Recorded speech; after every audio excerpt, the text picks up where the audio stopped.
दसे थानानै बिनो कल खालामबाय बियो कल खालामबा नों सोर हु आर इउ होनहरबाय आरो आंना बोराया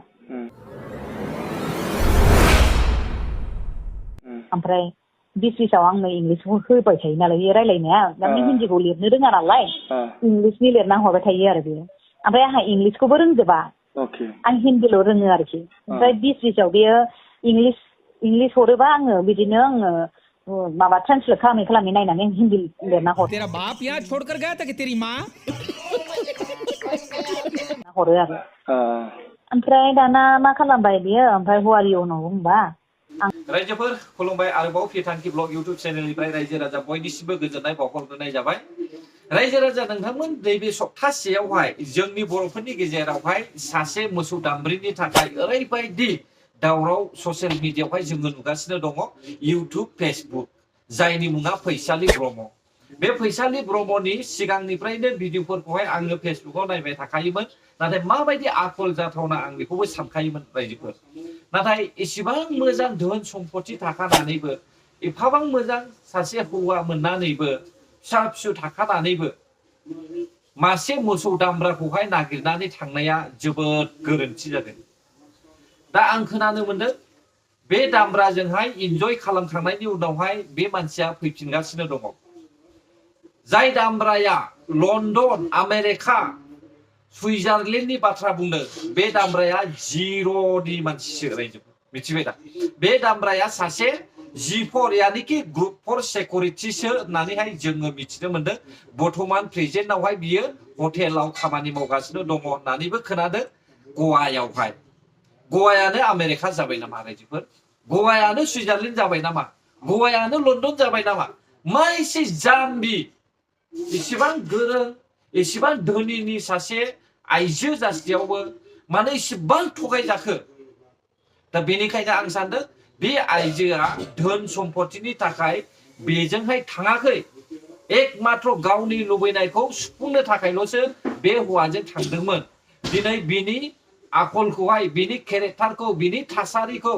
बिनि मावनाय हाबाफारिखौहाय मोनदांजोबनानै बियो रिटार्न गावनि सिगांनि हौवाजोंनो फैफिननो नागिरदों होननानैहाय जोङो खोनानो मोनदों रायजोफोर दा बेनिखायनो आं बुंदों जाय हौवाया बिखौहाय नागारखाबाय आरो ओरैबायदि गन्थं हानानै होखाबाय जाथि खुरमा फिसा फिसौ दा बे हौवाया बे फैसालि ब्रह्मखौहाय आरोबाव एक्सेप्ट खालामफिनगोन नामा आं बेखौसो सानदों रायजोफोर रायजो राजा नोंथांमोन कमेन्टआव हरनो हागोन बे आंनि मथेब्ला बेखौ एक्सेप्ट खालामैयानो मोजां नोंथांमोननि थाखायब्ला मा सानो नोंसोरो कमेन्टआव हरब्लानो जाबाय नाथाय आं भिडिअखौ होगासो सानदोंमोन किन्तु आङो फैफिननो नागिरदों होनना खोनानानै आरो गोबां मानसियानो भिडिअखौहाय हगारनायनि थाखाय आं दिनै भिडिअखौ लानानै फैदों लोगोसे नोंथांमोना कमप्लिटलि लाइजामखौबो फरायनो हागोन बेयावहाय मा लिरदों लाइजामखौ फरायजोबनानै आङो आन्दाज मोनदों जे फैसालि ब्रह्मआ गावनि हौवाजोंहाय सेटिसफाइ नङा जाहोना जाहैबाय बियो सासे हौवासा गथ' नागिरदों दा हौवासा गथ' जोनोम होनो हायैनि थाखाय बिसोरनि न'खरावहाय गोबांथार बेले बेजे बेयावहाय लाइजामाव लिरनाय दङ बे बाथ्राया आं बुंनाय नङा बे लाइजामाव लिरनायनि थाखायसो आं बे बाथ्राखौ बुंदों गाज्रि मोननो नाङा आरो जायफ्रा ससियेल मिडियायावहाय फेसबुक पेज इउट्युबावहाय फैसालि ब्रह्मनि हौवाजों लोगोसे फैसालि ब्रह्ममोनखौहाय नोंथांमोना रायबाय दा बिसोरजों लोगोसे बिनि फिसाफोरखौहाय ससियेल मिडियायावहाय पिक्सार देखायनानैहाय फिसाफोरखौहाय दादिन्थि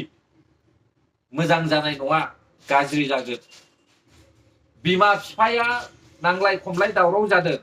नाथाय बेयावहाय फिसाफोरखौहाय दा सरजाब रायजोफोर बेयो मोजां नङा ना मा बुङो रायजोफोर दा आं खोनाबाय सासे G4 यानिखि ग्रुप 4 सिकिउरिटि मिथिबाय दा रायजोफोर G4 माने ग्रुप 4 सिकिउरिटि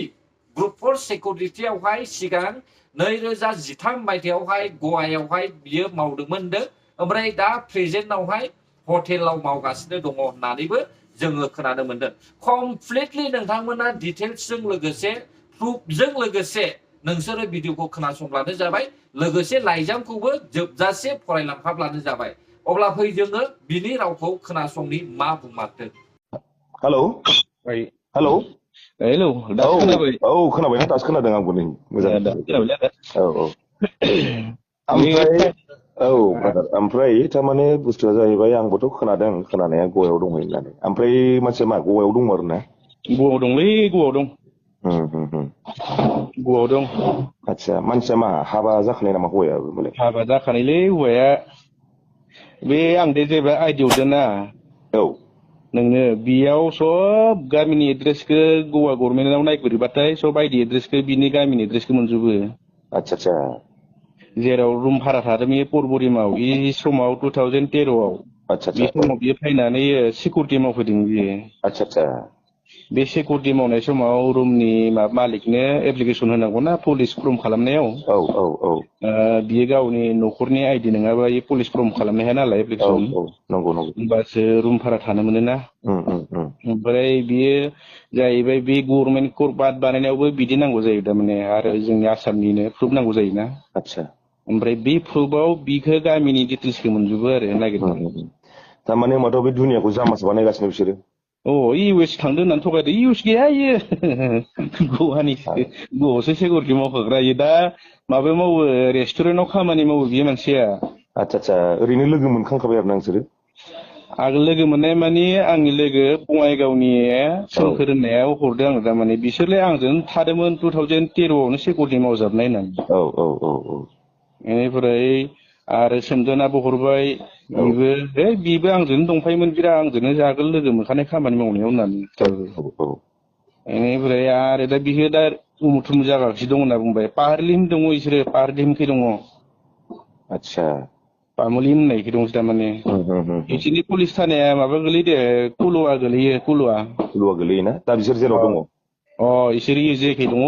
कुलुवा 20 गोलैयो आरो बिसोरनि पुलिस थानाया आदसा बेखेनसेखै दंजोबो आरो बिसोरो दा गैया थगायदोसो बिसोरो एखौ इउस गैया थारमाने मानसिया मा बेखौ थारमाने होमबालाय हिनजावखौ थारमाने ओरैनो स्केम खालामनानै फासायनायसो ना गावसोर माबायदि जानाय बायदि मोनदों नों जेनेबा आंनि अनुमानाव बै सेंग्राया बेखौ फासथायदोंसोलै बेनो जागोन आंनिबा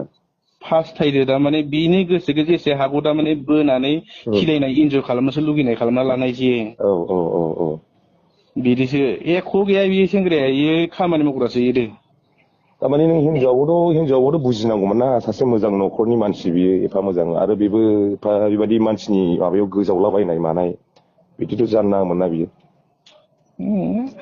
बिदिनोथ' दा बेखौबो बिदि खालामबाय आरो दा गोसोखौ फाग्लि खालामनाय रखम जादों मानसिया थारमाने ओरैबायदि जाबावदों जाहैदों थारमाने बिमाया सुइजारलेण्डनि बिफाया एख' नङा इयो सुइजारलेण्ड गैया इयो नै बे एड्रेसाव ना बिनि डिटेल्स गामिखौबो मोनजोबो आं जेराव आइडि हरदों ना बे आइडियाव बिनि गामिनि न'खरखौबो सब मोनजोबो इनि नामा प्रबित बसुमतारि ना पबित्र बसुमतारि औ बिनि गामिनि सब नागिरना मोनजोबो बेयावनो एख' गैया इयो गवासो थायो आसरित मानसिलै ओरैनोथ' रिपर्टआ फैखादों जोंनियाव गवायाव दं होननानै दा बे आरो जायखिया आं खिथानाय जाबाय आरो दा पामुलि मिरियाखै दं बिसोरो पामुलि ना पामुलि मिरिया कुलुवा बिसिना पुलिसा गोलैयो कुलुवा सानबेसे जाम्बा बानायनोब्रा मानसिफोरखौलाय सानबेसे जाम्बा बानायनो आंबो दुखु नांदो इदि जाथि न'खर मालायनिखौ सेफायनाया बया नाङोना जायोबाबो बेनो जादों खोथाया जायबाबो एसेबाबो दुखु नाङो निजिनि जाथियानो बेसे दायजों मिजों थांना मा जागासिनो दङ आरो बिदिनो मैया थारमाने गाव आंजों रायज्लायदोंमोन नालाय फैसालिया ओमफ्राय बेवहाय गावबोथ' बुंहरबाय आं ओरैबायदि मादों होननानै ओमफ्राय आंबो साना हसियानो माखासे बुस्थुखौ एनालाइस खालामा हसिया आं मोनसे भिडिअ होदोंमोन ना मैया भिडिअ होदोंमोन आङो थारमाने आं उनावहाय सानफिनबाय आं बुस्थुआथ' माने अनेक बुस्थुखौ आं सानदों आरो गोथौयै ओमफ्राय बिदिथ' जाथावनो हानाय नङा जुदि सुइजारलेण्डनि मानसि मारबा इउ एस ए नि मानसि मारबा ओंखायनो आं दा मोनसे भिडिअ बानायबावदों आं बेयाव स्टेटमेन्टखौ बिदों आङो गैया बिसोरो एख' सुइजारलेण्ड गैया बिसोर बेंगालरबो थाङाखै डाइरेक्ट कर्नाटकआव हरसे थाफैदों कर्नाटकआव हरसे थाफैनायखौ मिथिदों आङो नेटआव नायदोंमोन ना नेटआव नायनायाव कर्नाटकआव माबा नांदोंमोन रेंक नांदोंमोन ओमफ्राय उनाव गवा बर्डाराव अखानायै फुङाव मोनफैदों बिसोरो गवायाव गवायाव मोनफैनानै बिसोरो ओमफ्राय सुइस अफ आं खालामबावदोंमोन मबाइलखौ इनावबो फन खालामदोंमोन आङो बेनिफ्राय बेयाव खालामनायाव गैया सुइसअफ आंखौ हमानो दानिया बेखौनोथ' फनखौनो मानसिया हाबा जाखानायसै आरो ना आरो हाबा जाखानायसोलै आच्छा फास्थायदोसो बेखौ इनि गोसोखौ फुस्लायनानै फास्थायनानैसो लानाय रखम जादों माबा मोनसे खालामनासो लाबोनायलै इखो जि फसायदोसो नङाबा इदिबो गोसो गलिनाय नङाना इबो नंगौ दा बिसोर सानैजोंनो न'आव थांनानै फटक बियो न'आव थांदोबो फटक लाना फैलायनानै न'आव थांनानै नायामोन एटासआव खारबोदोसोरो आं होनदोंमोन एटासआव हरनायावनो लोगो लोगो हमनो हायोमोन बेखौ स्टेसनाव होननानै बुंदोंमोन आं न'खरनि मानसिखौ सिबाखौ फन खालामदोंमोन आं बेखौलाय लोगो लोगोनो हमनो हायोमोन बेयाव माने इमान गोदाव सोराव दोननांगौ बिसोरखौलाय होननानै जायखिया जेबो नङा डिटेल्सआथ' लासै लासै फैगासिनोखा बेखौ आरो दुनियाखौलाय सानबेसे जाम्बा बानायनो बिसोरलाय जेबो नङा दे बिसोर सानैखौ गवावनो दङ गवानिफ्राय गरम खाराखै जागोन दे जायखिया आं नोंजों कन्टेक्टआव थाबाय थागोन दे फंबाय जागोन दे आंथ' मिथिखादानो हमबाथाय मोनखागोनानो जों होननानै जोंथ' खारबोखायाना जोंथ' आरो थाखानाय आउटआव होननानै नंगौ जों आरो नायबायसो दं होननानै फैबाय थादों जोङो ओरैनोथ' नोंसोर माबायावनो दं गवायावनो दं नोंसोरो गवायावनो दं आङो आच्छा दे जागोन दे फंबाय होनबा दे कन्टेक्टआव थाबाय थागोन दे आंजों दे जागोन दे दे